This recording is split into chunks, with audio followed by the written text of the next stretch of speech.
सचिन जी अलीगढ़ से। श्री हरिवंश गुरुदेव। राधा वल्लभ श्री हरिवंश। महाराज जी आपके चरणों में प्रणाम। गुरुदेव भगवान, आपकी तरह अखंड ब्रह्मचर्य का पालन कैसे किया जाए, कृपया करके मुझे वो नियम बताएं।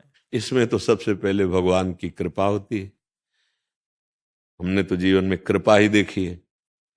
जैसे माँ की सुरक्षा में, उसकी वात्सल्य में और उसके दुलार में ही बालक पुष्ट होता है, ऐसे ही अगर कोई भी साधना पुष्ट होती है तो उसमें भगवान की कृपा, भगवान का शासन, भगवान का दुलार।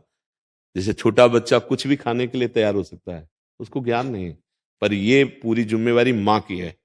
वो दृष्टि रखती है, अरे ये क्या खाने, दौड़ पड़ी, जल्दी से उसके हाथ से हटाकर उसको धो के बचा के उसको ले आए। ऐसे पहला पहला उत्तर कृपा, केवल भगवान की कृपा, उसी से पूरा। अब दूसरा, भगवान की कृपा का आदर करते हुए सावधानियां रखना। पहला, ब्रह्म मुहूर्त में जगना। जग करके हम इतना जल पिए कि या तो हमें उल्टी हो जाए या पच जाए। अगर उल्टी हो गई तो पचने से भी अच्छा हुआ, हमारे अंदर जो जहर बना, एसिड आदि, वो गंदे पदार्थ वो निकल जाते हैं। ये ब्रह्मचर्य के लिए बहुत आवश्यक, वो शीतलता प्रदान करता है। ब्रह्म मुहूर्त में बिना कुल्ला किए, वो जैसे तांबे के पात्र में 1 लीटर जल रख ले, रात भर रखा रहा, उसे पीजिए, तो वो बहुत आपको उसमें ब्रह्मचर्य में। और इसके बाद थोड़ा टहलिए, वज्रासन में बैठ के, फिर शौच जाइए, फिर स्नान कीजिए, जरूरी। और फिर आधा घंटा व्यायाम कीजिए, कठोर व्यायाम, जैसे दंड बैठक, ऐसे। फिर आधा घंटा आसन कीजिए, जो योगिक आसन है। फिर अपनी दिनचर्या में उतर जाइए। विद्यार्थी हैं तो विद्यार्थी, और भी गृहस्थी के जो कार्य, खान पान, विशेष खट्टी चीज, कोई नशे वाली चीज या बहुत अधिक मीठा या बादी चीजें, ये ब्रह्मचर्य को नष्ट कर देती हैं। सावधानी, कब्ज न बनने पावे। कब्ज बने तो मृदु उपचार से उसको हटावे। जैसे अब एकदम बाजार से मिला चूर्ण ऐसा, वो नहीं, मृदु उपचार। जैसे ईशब की भूसी है, छोटी हर है, उसको मिला लो, 1 चम्मच हो और 10 दिन बराबर लो, वो आपके हाथों को धीरे से। अगर कोई बहुत ही तीव्र औषधि पाली तो वो पेट तो साफ करेगी, लेकिन ब्रह्मचर्य को भी हटा देगी। वो इतनी हीट पैदा करेगी, जो कब्ज से हीट पैदा हुई थी, बहुत संभालने की जरूरत होती है। अगर व्यायाम नहीं है और आसन नहीं है और दिनचर्या ठीक नहीं, आहार ठीक नहीं, तो भूल जाए कि कोई ब्रह्मचर्य नैष्ठिक 10-20 दिन वो बात अलग है, नैष्ठिक ब्रह्मचर्य के लिए। अब जो उसके विरोधी भाव हैं, जैसे मोबाइल है, उसे गंदी बातें देखोगे, कभी ब्रह्मचर्य नहीं रह सकते।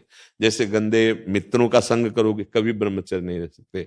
जैसे आप गंदी चिंतन अंदर करोगे, तो आप भले क्रिया ना करो, लेकिन आप ब्रह्मचर्य नहीं रह सकते, क्योंकि चिंतन मात्र से अंदर एक मनोवाह नाड़ी है, वो नाड़ी मथानी का कार्य करती है। रक्त से मंथन करके वो उस जीवनी शक्ति को बाहर कर देगी, जिसे स्वप्न दोष आदि कहते हैं, वो इस तरह से नष्ट हो जाएगा हमारा चिंतन। तो फिर चिंतन करने के लिए इतनी सामर्थ्य है नहीं कि हम तत्व का चिंतन, भगवत, तो हम नाम जप करते हैं, राधा राधा राधा राधा, नाम जप करते हैं, पवित्र भोजन पाते हैं, और कभी कोई कुसंग नहीं करते हैं। हमारा लक्ष्य बन जाए कि हम भगवत प्राप्ति करेंगे, तो नैष्ठिक ब्रह्मचर्य रह जाएगा। और रोज इसी बात का केवल ध्यान रखोगे, ब्रह्मचर्य का तो नहीं बन पाएगा, उसको भूलना भी होगा।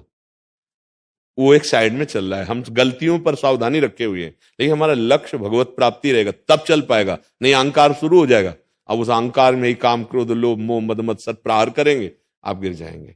लक्ष्य भगवत, और बड़े से बड़े तप और साधन का विस्मरण, उसका अहम ना आने पावे, उसकी स्मृति ना आने पावे, तो फिर हम बहुत आजीवन चल जाएगा, ब्रह्मचर्य चल जाएगा। पर ये गृहस्थी में रहकर आजीवन ब्रह्मचर्य रहना थोड़ा कठिन है, क्योंकि उसमें रिश्ते, नातेदार, व्यवहार आदि में जाना, उठना बैठना, लोक व्यवहार, फिर ब्रह्मचर्य रह पाना बहुत कठिन होता है। जो हम जैसे वातावरण में रहते हैं, जैसा दृश्य देखते हैं, बहुत सावधानी, तब धीरे धीरे धीरे फिर क्या होता है, ब्रह्मचर्य जो वीर शक्ति ऊर्ध्वगामी हो जाती है, वो पचने लगती है। अब वो जब ऊर्ध्वगामी हो गई तो फिर अधा पतन की कोई गुंजाइश नहीं रह जाती। पर ये बहुत कठिन है, बहुत कठिन। तो जितना बन सके संयम से रहो, और अगर आपको लगे कि हमारा मन नहीं टिक पाएगा, तो फिर ब्याह करके गृहस्थी में उसमें भी चला जाए तो भगवत प्राप्ति ही होती है। खास बात है भगवत चिंतन, संयम पूर्वक, जितना संयम अधिक से अधिक कर सको और फिर नाम जप कर रहे हो तो भगवान कृपा करेंगे, वो कृपा करके हमारा मंगल कल्याण कर देंगे। समझ पा रहे हो जी।